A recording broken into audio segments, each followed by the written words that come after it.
Évangile de Jésus-Christ selon saint Luc, chapitre 21, versets 5 à 11.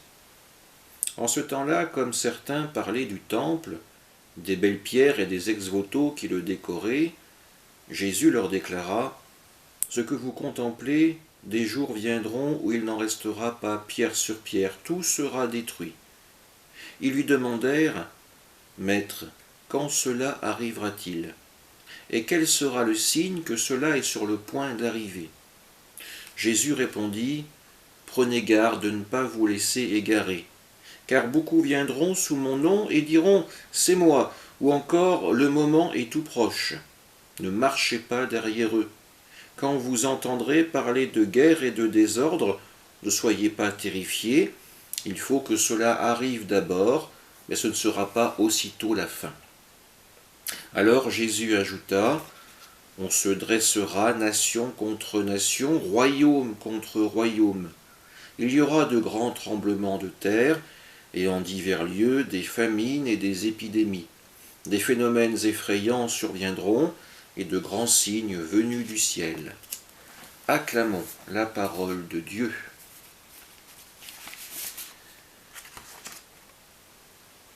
L'Évangile s'ouvre sur une scène relativement ordinaire. Nous pourrions imaginer un groupe de personnes visitant une église. Après ou avant de prier, elles vont échanger entre elles pour souligner la beauté du lieu. Ici, les disciples font exactement la même chose en soulignant l'ornementation du temple. Et nous pouvons les comprendre, puisque même l'historien latin Tacite fera de même. Jésus va redonner la prophétie sur l'écroulement du temple, provoquant ainsi de nouveau les questions de ses compagnons. Jésus va leur répondre en détaillant les différents événements qui vont y conduire. Mais il introduira son propos par des mises en garde qui nous sont données aujourd'hui. Tout d'abord, ne pas suivre ceux qui se présenteront comme des sauveurs et qui déclareront que le temps de la fin est arrivé. Ces hommes vont rassembler de grandes foules, des foules qui seront toujours déçues.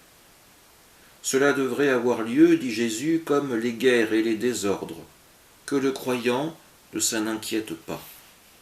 Des paroles qui nous renvoient à notre désir d'accueillir un sauveur, quel qu'il soit, pourvu qu'il nous sauve ou qu'il déclare simplement pouvoir le faire, ou peut-être simplement en avoir l'intention. Et des temps troublés, nous en connaissons actuellement.